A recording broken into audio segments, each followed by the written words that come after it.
और अभी लंच के बाद अब ऐसे लोग बचे हैं जो वास्तव में इस चीज़ के लिए इंटरेस्टेड हैं और आज यहाँ पे बैठे हुए हैं। मुझे बड़ा अच्छा लग रहा है। कल से मैं पूरा दिन कल का था, आज पूरा दिन था, बहुत सारे लोग आए और मैं हिंदी में इसीलिए बोल रहा हूँ क्योंकि जैसा उन्होंने बोला, साकेत जी ने बोला और लोगों ने बोला, लोगों ने इंटरेस्ट से सुना, तो मुझे लगा कि मुझे भी बोलना चाहिए और हिंदी हमारी मातृभाषा है तो उसका सम्मान करना चाहिए।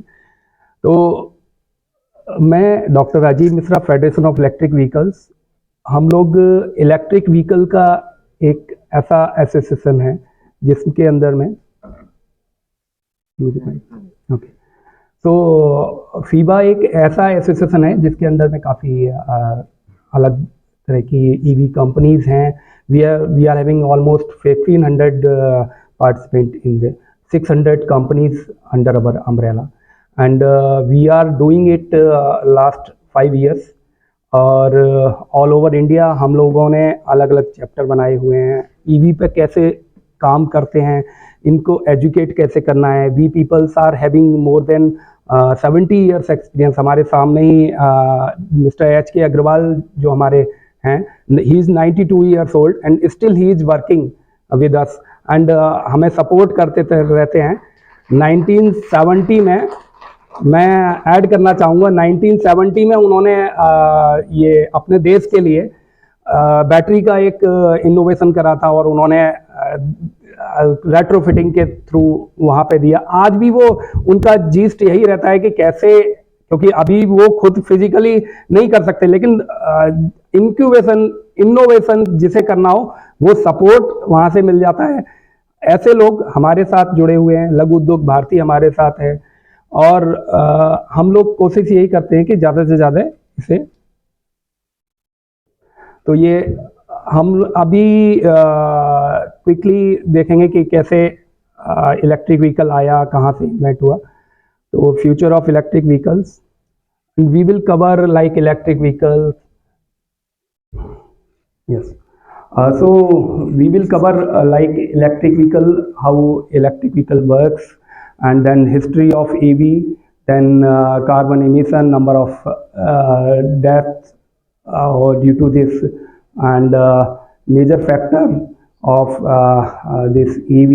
Then EV policy, obviously, if comes EV, then EV policy obviously comes. So we as a federation, we always invite to facilitate like FAME 1, FAME 2 and like that.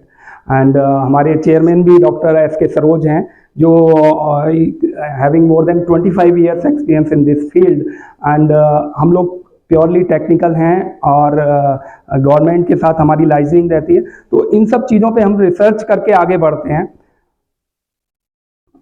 Electric vehicles, तो इलेक्ट्रिक व्हीकल जैसे ही हम नाम लेते हैं तो electric vehicle का नाम लेते ही हमें समझ में आता है कि आईसी इंजन नहीं होगा, उसमें इलेक्ट्रिक का कहीं ना कहीं यूज होगा।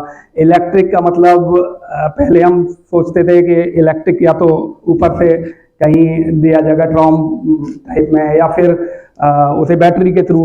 भाई इलेक्ट्रिक मीन्स इलेक्ट्रिक आप उसमें यूज कर रहे हैं। तो this is somewhat around like कैसे उसमें क्या पावर करना है, बैटरी यूज करनी है, देन उसका एडवांटेज डिसएडवांटेज दोनों हैं। एक्सेलरेशन जब आप देते हैं तो उसमें स्मूथ रन आता है, बाकी आप आईसी इंजन करेंगे तो उसमें हल्का सा स्पाइक आता है।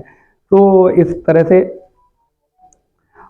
Now it's ecosystem of EV. So देखेंगे कि ईवी पूरा डिपेंड है इलेक्ट्रिसिटी पे। इलेक्ट्रिसिटी रिन्यूएबल एनर्जी से फिर इलेक्ट्रिसिटी बना। तो हमने इकोसिस्टम पूरा जनरेट करा हुआ है, कैसे इलेक्ट्रिसिटी जनरेट भी कर सकते हैं, उसका यूज भी कर सकते हैं और दोबारा उसे वो कर सकते हैं, रिप्रोड्यूस।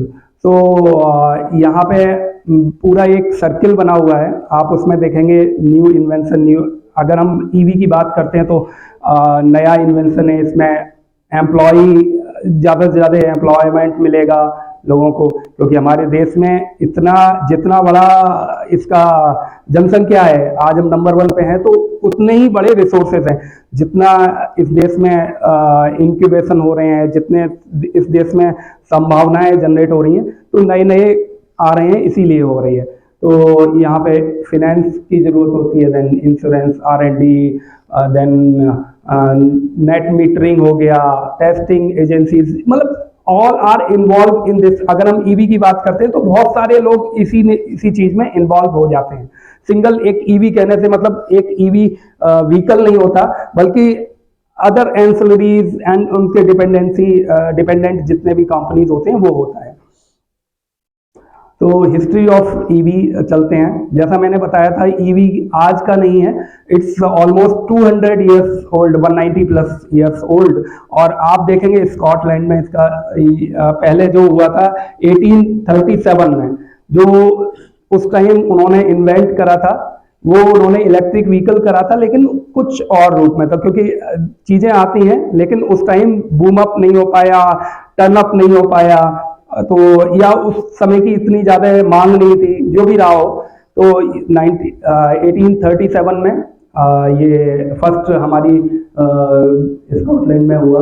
देन 1884 में उसका नेक्स्ट री इन्वेंशन हुआ, और ये हमारे जो इन्वेंटर थे थॉमस पार्कर, तो इन्होंने उसमें कुछ और ऐड ऑन करा, और ऐड ऑन होते होते ये अभी जैसा हम लोग देख रहे हैं उनमें बैटरीज में हम लोग कर रहे हैं, कैसे बैटरी को और रिफाइन कर सकते हैं, या कैसे उससे ज़्यादा एफिशिएंसी ले सकते हैं।